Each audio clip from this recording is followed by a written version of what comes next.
মা, এই বয়সেও তোমার সবকিছু এত টাইট কি করে? আমার খুব ভালো লাগছে।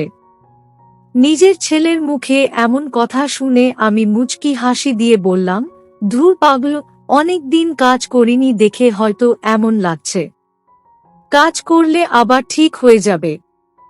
আমার কথাটা শেষ হতেই আমরা ছেলে রোহান বলল, আর চিন্তা নেই তোমার মা। তোমার ছেলে তোমার কাছে চলে এসেছে। এখন থেকে আর কষ্ট করতে হবে না তোমায়। আমি রোহানের কথা শুনে খুশি হয়ে গিয়ে রোহানকে দিয়ে আরো, হ্যালো আমার কলিজার বন্ধুরা, কেমন আছো সবাই? বরাবরের মতো আজ ও তোমাদের জন্য নতুন একটি সত্যি মা ছেলের অসাধারণ গল্প নিয়ে হাজির হয়েছি আমি সিওর হয়ে বলতে পারি আজকের ভিডিওটি দেখার পর তোমাদের ও জল আসবে। তাই তোমাদের অনুরোধ করছি সম্পূর্ণ ভিডিওটি দেখার। তো বেশি কথা না বলে চলো গল্প ফিরে যাই। আমি রূপা। আমার বয়স 40। আমার স্বামীর নাম মুকেশ। আমার একটা ছেলে আছে। আমার ছেলের নাম রোহান। আমার অল্প বয়সে বিয়ে হয়ে যাওয়াতে আমি দ্রুত সন্তান নিয়ে ফেলি। আমার ছেলে রোহানের বয়স 25। আমার ছেলে দেখতে অনেক সুন্দর, একদম রাজকুমারের মতো। আমি আমার ছেলে আবিরকে নিয়ে হুগলিতে থাকি। আমার স্বামী থাকেন কলকাতায়। আমার স্বামীর সাথে আমার বিয়েটা হয় খানিক অদ্ভুতভাবে। আমার স্বামী ছিলেন বেকার, আর আমার গায়ের রং ছিল শ্যামলা। আমার বাবা আমার স্বামী মুকেশকে চাকরি দিবেন এই শর্তে তার সাথে আমার বিয়ে দেন। বিয়ের পর আমার জীবন ভালোই কাটছিল। প্রায় 20 বছর আমি আমার স্বামীর সাথে সুখের সংসার করি। তবে আমার কপালে সেই সুখটা বেশি দিনে স্থায়ী হয়নি। আমার স্বামীর কলকাতায় বদলি হবার প্রায় 3 মাসের মাথায় আমার স্বামী দ্বিতীয় বিয়ে করেন। আমার ছেলের বয়স তখন 20। আমার স্বামীর বিয়ের পর তিনি আর কখনো আমাদের খোঁজ রাখেননি, আর না আমি তার সাথে যোগাযোগ করার চেষ্টা করি। কারণ আমি আর রোহান বিশ্বাস করতাম যে তিনি আমাদের ধোঁকা দিয়েছেন। পরে জানতে পারি যে আমার গায়ের রং কালো দেখে আমার স্বামী কখনো আমাকে পছন্দ করতেন না, আর এই কারণেই তিনি নাকি দ্বিতীয় বিয়ে করেছেন। আমার ছেলে পড়াশোনায় ভালো ছিল, আর যখন আমার স্বামী আমাদের ছেড়ে যায় তখন আমার ছেলে নিজেই আমাদের সংসারের দায়িত্ব নেয়। আজ 1 মাস পর আমার ছেলে বাড়িতে ফিরছে। আমার ছেলে যেখানে চাকরি করে সেখান থেকে আমাদের বাড়ির দূরত্ব অনেকটাই বেশি। তাই প্রতিদিন বাড়িতে এসে অফিসে যাওয়া আসাতে আমার ছেলে কষ্ট হয়ে পড়ত। তাই আর কি এই দূরে থাকা। আমি আমার ছেলে রোহানের জন্য আজ তার মন পছন্দের সব খাবার রান্না করেছি। রোহান বাড়িতে আসতেই আমি তাকে বরণ করে নিলাম। আমার ছেলে এখন ভালো চাকরি পেয়েছে। এখন আর আমার কোনো চিন্তা থাকবে না। আমি রোহানকে ঘরে নিয়ে আসতেই রোহান আমাকে বলল, মা, আমাকে এতদিন মিস করেছো তুমি? আমি রোহানকে বললাম, তুই আমার একমাত্র সন্তান। তোকে আমি মিস করব না তো কাকে করব বল? রোহান বলল, আর মিস করতে হবে না। তোমার ছেলে তোমার কাছে চলে এসেছে। এবার থেকে আমি বাড়িতেই থাকব মা। আমি রোহানের কথাটা শুনে খানিক অবাক হলাম। কারণ রোহানের অফিস তো অনেক দূরে। সে তো রোজ বাড়ি থেকে অফিস করতে পারবে না। আমি রোহানকে জিজ্ঞেস করলাম, তুই বাড়িতে থেকে কি করে কাজ করবি? অফিসে তো যাওয়া লাগবে। এখান থেকে অফিস করবি কেমন করে? রোহান আমাকে বলল, মা, এখন থেকে সব অনলাইনে হবে। আমাকে আর অফিসে যেতে হবে না। তুমি একদম চিন্তা করবে না। আমি আছি মানে সব সমস্যার সমাধান হয়ে যাবে। তাছাড়া আমি বাড়ি থেকে দূরে থাকলে তোমার খোঁজ খবর ঠিক মতো নিতে পারি না। তাই আমি তোমার কাছেই থাকব, আর তোমার খেয়াল রাখব। আমি আমার ছেলে রোহানের কথাটা শুনে ভীষণ খুশি হলাম। আমার ছেলে আমার খেয়াল রাখবে। এর থেকে বড় পাওয়া আমার জীবনে আর কি হতে পারে? আমি জানি আমি কালো, তাই বলে নিজের স্বামীর কাছে আমি মূল্য পেলাম না। সে আমাকে অবহেলা করল। তবে আমার ছেলে কখনো আমাকে অবহেলা করেনি। তার কাছে নিজের মা হলো এই পৃথিবীর সবথেকে বেশি সুন্দরী।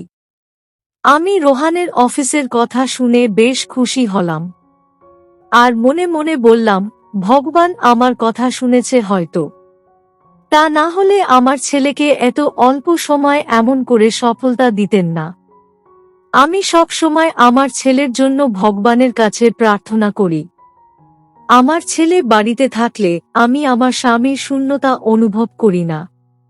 তবে রোহান যদি বাড়িতে না থাকে, তবে আমি নিজের স্বামীর শূন্যতা খুব করে অনুভব করি। আসলে আমার ভয় হয় একা এই একটা বাড়িতে থাকতে। তাই রোহান বাড়িতে থাকবে, এটা আমার জন্য অনেক ভালো হয়েছে। আমি আর রোহান দুপুরে খাবার খেয়ে নিয়ে একসাথে বসে গল্প করছি। কথায় কথায় আমি রোহানকে জিজ্ঞেস করলাম, আচ্ছা রোহান, তুই তো এখন চাকরি পেয়েছিস। এখন তো তোকে একটা রাজকুমারী দেখে বিয়ে দিতে হবে।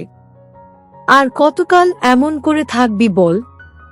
আমার কথাটা শুনে রোহানের মুখটা কুঁচকে উঠল। আমি বুঝতে পারলাম না যে তার মুখটা এমন হয়ে গেল কেন। রোহান আমাকে খানিক গম্ভীর কণ্ঠে বলল, মা, আমি কখনো বিয়ে করব না। আমি রোহানের কথাটা শুনে খানিক অবাক হয়ে গেলাম। আমি রোহানকে বললাম, এসব কি কথা বলছিস তুই?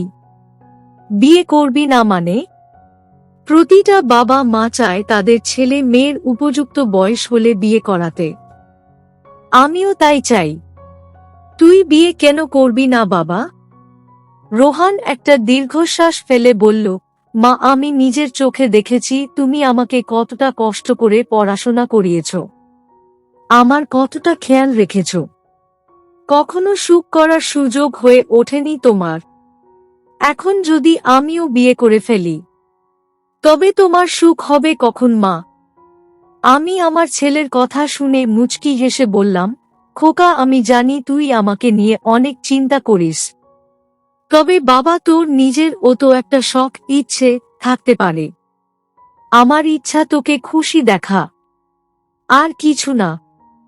আমার কথাটা শেষ হতেই রোহান বলল, মা, আমার খুশি তুমি। আমি তোমাকে দেখলেই খুশি থাকি, শান্তিতে থাকতে পারি। এই যে এতটা দিন তোমার থেকে দূরে ছিলাম, বিশ্বাস করো মা, আমি ভালো ছিলাম না। আমি অনেক বেশি মিস করেছি তোমায়। আমার ছেলের বলা কথাগুলো শুনে আমি নিজের জল আটকাতে পারলাম না। আমার ছেলের মতো ছেলে সত্যি এখন আর কারোর ঘরে হয় না। এখনকার ছেলে মেয়েরা নিজেদের বাবা মাকে সম্মান করতে জানে না, আর না কোনো শ্রদ্ধা ভক্তি করে। সেখানে আমার ছেলে আমায় এত সম্মান, এত কেয়ার, এত শ্রদ্ধা, এত ভক্তি করে যে আমি না চাইতেও তার কথায় মাঝে হারিয়ে যাই।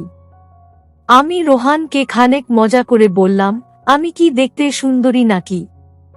তোর বাবাই আমাকে ছেড়ে গেছেন। তুই যদি আমাকে কখনো ছেড়ে যাস বাবা, তবে আমার আপন বলতে এই দুনিয়াতে কেউ থাকবে না। আমার কথাটা শুনে রোহান বলল, মাকে বলেছে তুমি সুন্দরী না। তুমি কতটা সুন্দরী সেটা তুমি নিজেও আন্দাজ করতে পারবে না। তুমি নিজের যত্ন নিলে আরো বেশি সুন্দরী লাগবে তোমাকে। আমি আমার ছেলে কথাটা শুনে খানিক লজ্জা পেয়ে গেলাম।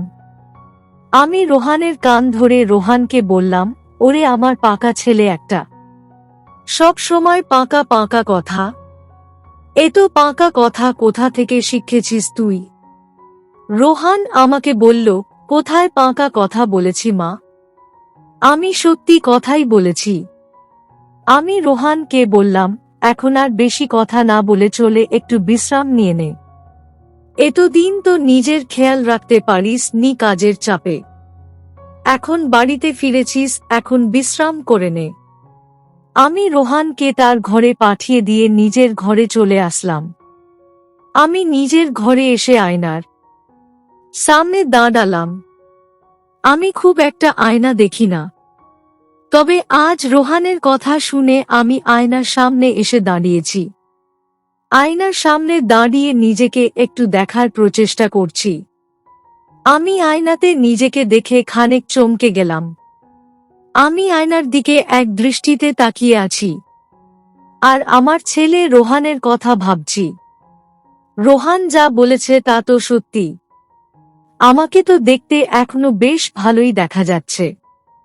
আমি তবে অযথা কেন নিজেকে সব সময় বাজে মনে করি? আমি একটা মুচকি হাসি দিয়ে আয়নার সামনে থেকে সরে গেলাম। আমি নিজের বিছানায় এসে শুয়ে পড়লাম, আর একটু বিশ্রাম নিতে চেষ্টা করলাম। আমি অনেকটা সময় ঘুমিয়ে নিয়ে সন্ধ্যার দিকে রোহানের জন্য নাস্তা রেডি করে নিলাম।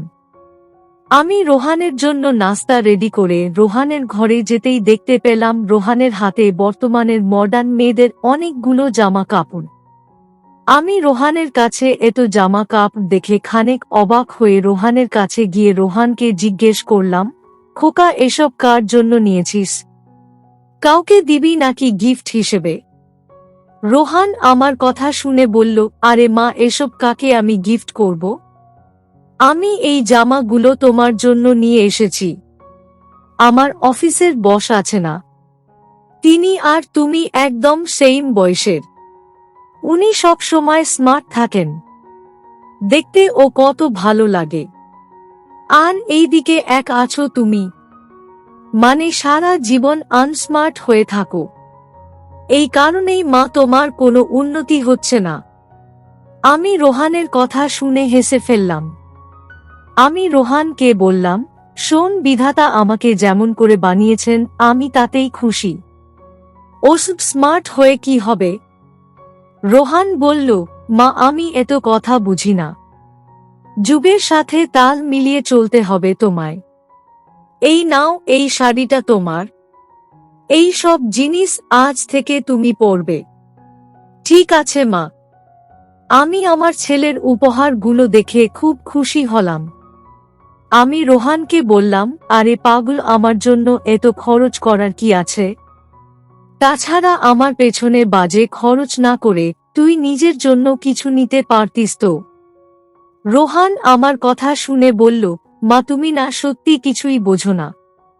আমি তোমার জন্য না নিলে কে নিবে শুনি? তাছাড়া আমার বাবা থেকে ও নেই। তোমার খেয়াল আমাকেই রাখতে হবে। নিজের ছেলের মুখে এমন কথা শোনার পর সত্যি নিজেকে অনেক ভাগ্যবতী ভাবতে শুরু করি আমি। আমি আর একটাও কথা না বলে চলে গেলাম শাড়িগুলো পরতে। নতুন শাড়ি পরে আমি রোহানকে দেখালাম। রোহান খুব খুশি হলো আমার শাড়ি পরা দেখে। অতঃপর আমি আর রোহান কিছু সময় কথা বললাম। রোহানের কিছু কাজ ছিল, তাই রোহান নিজের ল্যাপটপ নিয়ে কাজ করতে বসল। আমি রোহানের পাশে বসে আছি। আমার মোটামুটি পড়াশোনা করেছি, তাই অফিসিয়াল ব্যাপারগুলো সম্পর্কে আমার একটু আধটু ধারণা আছে। আমি রোহানকে বললাম, দেখ খোকা, আমি প্রজেক্ট রেডি করি, দেখবি আমি পারি কিনা। রোহান আমার কথাটা শুনে মুচকি হাসি দিয়ে আমাকে ল্যাপটপটা দিল। আমিও প্রজেক্ট রেডি করলাম। আমি প্রজেক্ট রেডি করতেই আমার ছেলে আমার কাজ দেখে বলে উঠল, মা, এই বয়সেও তোমার সবকিছু এত টাইট কি করে? আমার খুব ভালো লাগছে। ছেলের কথা শুনে আমি মুচকি হাসি দিয়ে বললাম, ধুর পাগলো, অনেকদিন কাজ করিনি দেখে হয়তো এমন লাগছে। কাজ করলে আবার ঠিক হয়ে যাবে। আমার কথাটা শেষ হতেই আমরা ছেলে রোহান বলল, আর চিন্তা নেই তোমার মা, তোমার ছেলে তোমার কাছে চলে এসেছে। এখন থেকে আর কষ্ট করতে হবে না তোমায়। আমি রোহানের কথা শুনে খুশি হয়ে গিয়ে রোহানকে দিয়ে আরো কিছু কাজ করালাম। রোহান আর আমি মিলে অফিসের প্রজেক্ট রেডি করে নিয়ে একটু ব্রেক নিলাম। রোহান আর আমি কফি খাচ্ছি। রোহান আমাকে বলল, মা, তোমাকে একটা কথা বলবো ভাবছি, তবে সাহস হচ্ছে না কি করে বলবো। আমি রোহানকে অভয় দিয়ে বললাম, বলে ফেল, কি কথা বলবি? আমি তোকে কখনো কিছু বলেছি নাকি? আমি জানি আমার ছেলে ভালো কথাই বলবে। রোহান আমার কথা শুনে বলল, মা আসলে আমি বলতে চাইছিলাম তুমি কি আমার সাথে কাজ করবে? মা আমি তোমার কাছে থাকতে চাই। আর আমি জানি তোমার কাজ করার ইচ্ছা আছে। আমি চাই তুমি আমাকে দিয়ে তোমার কাজ করাও। আর আমার সাথেও একটু কাজ করো। এতে করে তোমার মন ভালো থাকবে। আমি রোহানের কথা শুনে থমকে গেলাম। রোহান এমন কথা বলবে সেটা আমি বুঝতে পারিনি। তাছাড়া আমি কখনো এসব নিয়ে চিন্তাও করিনি। তবে আজ যখন রোহান বলছে তাকে একটু সাহায্য করার কথা, তার সাথে কাজ করার কথা, তখন আমার মাথায় রোহানের কথাগুলো চেপে বসল। আমার নিজের স্বামী মুকেশের কথা আজ কেন যেন বড্ড মনে পড়ছে। না, আমি তার কথা আর কখনো ভাবব না। সে আমাকে ঠকিয়েছে। আমি আমার ছেলেকে নিয়েই ভালো আছি। আর এমন করেই ভালো থাকব। আমি রোহানকে বললাম, রোহান আমি অনেক চিন্তা করলাম। আর সব ভেবে চিন্তে সিদ্ধান্ত নিলাম। আমি তোমার সাথেই কাজ করব। আমার আর কিছু চাই না। আমি সব সময় আমার ছেলেকে চাই। আমার ছেলে ছাড়া আমার যে আর কেউ আপন নেই। রোহান আমার কথাটা শুনে খুব খুশি হল। আর আমাকে নিয়ে কাজ করতে শুরু করল। আমার রোহান ও কোনো দিক থেকে কম না। আমি আজ অনেক সুখী। আমি যা যা চেয়েছি আজ সবকিছু আমার ছেলে আমাকে দিয়েছে। আমার জীবনে আর অপূর্ণতা বলে কোনো কিছুই নেই। ভগবানের কাছে আমার প্রার্থনা হলো সব সময় যেন তিনি আমার ছেলেকে ভালো রাখেন। আর আমাদের এমন করেই সুখে শান্তিতে রাখেন। তো বন্ধুরা, এই ছিল আমার নিজের স্বামী চলে যাওয়ার পর আমার ও আমার ছেলের জীবনের সংগ্রামের একটি সত্যি ঘটনা।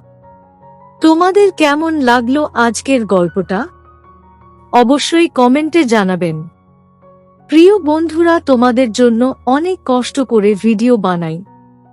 তোমার প্লিজ আমাকে একটু সাপোর্ট করো। একটু লাইক দিয়ে কমেন্টে করে সাবস্ক্রাইব করে আমাদের পাশে থাকো। আমাদের চাওয়া তোমাদের কাছে এইটুকুই।